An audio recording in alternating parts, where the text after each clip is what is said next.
Hello, I am Anushka Sharma.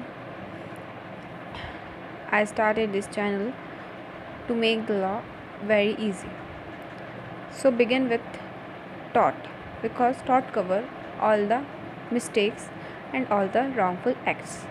The things that law which is not covered and the mistake which is not covered in any law, it comes in tort.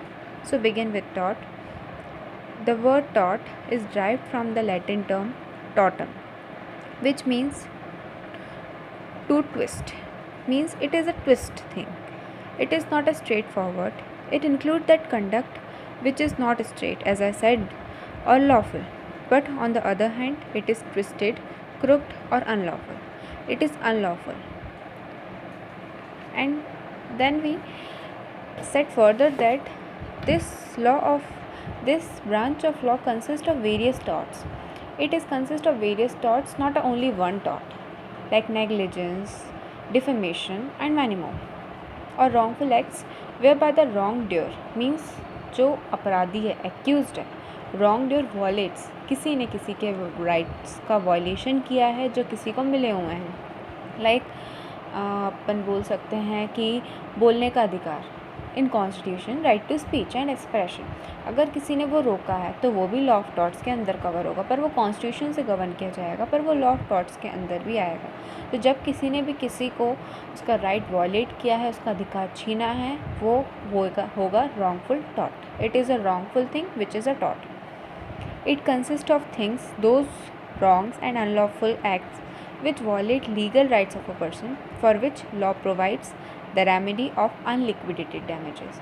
ये याद रखिएगा, law of torts means torts में हमेशा unliquidated damages की बात की जाती है, कभी भी लिक्विडेटेड डैमेजेस नहीं आता। अब अनलिक्विडेटेड डैमेजेस और लिक्विडेटेड डैमेजेस क्या होते हैं? अनलिक्विडेटेड डैमेजेस वो होते हैं जिनको पहले से डिसाइड नहीं किया जाता, मीन्स एग्रीमेंट हुआ या कुछ भी हुआ, जो कॉन्ट्रैक्ट हुआ है उसमें वो लिखा नहीं जाता, वो एट अ टाइम दिया जाता है as the discretion, full discretion of the court. और liquidated damages which is decided previously. अब अपन आते हैं टॉर्ट्स की कैरेक्टरिस्टिक्स क्या होती हैं। टॉर्ट्स की कैरेक्टरिस्टिक्स होती है, एक प्राइवेट रॉन्ग किया जाता है, ये प्राइवेटली रॉन्ग किया जाता है, which influence the legal right of an individual और specific group of individual. Public wrong नहीं, ये प्राइवेट रॉन्ग की बात कर रहा है कि ये प्राइवेटली किसी पर्सन को ट्रबल कर रहा है। The person who commits tort, जो टॉर्ट कमिट करता है, लीगल राइट वॉयलेट करता है, उसे टॉर्ट फीजर या रॉन्ग ड्योर भी कहते हैं। अब the place of a trial, इसकी ट्रायल हमेशा सिविल कोर्ट में की जाती है। Tort litigation is compoundable, that is plaintiff can withdraw the suit filed by him. ये कंपाउंडेबल रहती है, प्लेंटिफ जो है जिसने केस फाइल किया वो विड्रॉ भी कर सकता है, जो उसने केस फाइल किया है ले भी सकता है वापस। Tort is species of a civil wrong, tort जो है वो सिविल रॉन्ग कहलाता है, सिविल रॉन्ग के अंदर आता है। टॉर्ट जो है वो ब्रीच ऑफ कॉन्ट्रैक्ट में नहीं कवर करता, टॉर्ट ब्रीच ऑफ कॉन्ट्रैक्ट से अलग होता है। The remedy in tort is unliquidated damages, other equitable relief to be injured. Essential elements to prove a tort: existence of a legal duty from defendant to plaintiff। इसमें legal duty होना चाहिए defendant और plaintiff के बीच में, तभी tort किया जाएगा। अगर उससे अपन ने ब्रीच करा तो ही टॉर्ट माना जाएगा, कोई ड्यूटी नहीं है तो कोई टॉर्ट नहीं है। ब्रीच ऑफ ड्यूटी होनी चाहिए। Damages as a proximate result, last में डैमेजेस मिलता ही मिलता है। अब उसके बाद ऑब्जेक्टिव क्या होते हैं टॉर्ट्स के? To determine the rights between parties to dispute, कि अब ऑब्जेक्टिव है कि डिटरमाइन कर रहे हैं कौन से राइट है पार्टीज़ के। Protect certain rights recognized by law, किस राइट से प्रोटेक्ट हो सकते हैं और किस राइट पे पनिशमेंट मिलती है। टू प्रिवेंट द कॉन्टिन्यूशन और रिपीटिशन ऑफ अ हार्म, कि इसमें जो एक इंसान ने किसी का लीगल राइट वॉयलेट किया है वो वापस ना करे, इसलिए उसे कंपनसेशन या फाइन या डैमेजेस भरना पड़ेगा क्या, ताकि वो उस टॉर्ट का रिपीटेशन ना करे।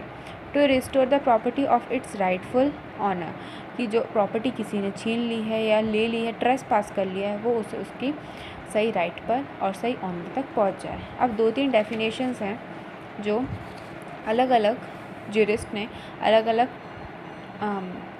राइटर्स ने लिखी हैं, like Salmond defines it is a civil wrong for which the remedy is a common law action for unliquidated damages and which is not exclusively the breach of contract और the breach of trust, जिसे breach of contract भी नहीं बोल सकते, breach of trust भी नहीं बोल सकते, और other merely equitable obligation. Winfield ने भी बोली, आप देख लीजिएगा, आर के पांग्या की बुक है इसके लिए, बहुत अच्छी बुक है, आप देख लीजिएगा। Fraser, it is an infringement of a right in a rem of a private individual, एक प्राइवेट इंडिविजुअल का सबके सामने राइट वॉलेट करना, right in rem and right in persona. Right in rem मतलब for whole of society and right in persona private people. और giving a right of compensation at the suit of the injured party, कि ये जो injured party है उसको compensation दिलाने के लिए टॉर्ट सबसे अच्छा तरीका है। 2-3 डेफिनेशन और है। लिमिटेशन एक्ट 1963, इसमें भी डिफाइन है टॉर्ट की meaning. Tort means a civil wrong which is not exclusively a breach of contract और ब्रीच ऑफ ट्रस्ट। और क्लार्क एंड लिंडसेल ने भी टॉर्ट की डेफिनेशन दी है। अगर आपको वीडियो अच्छा लगे, समझ में आए तो लाइक शेयर और सब्सक्राइब करिएगा और आगे की वीडियो के लिए देखते रहिएगा।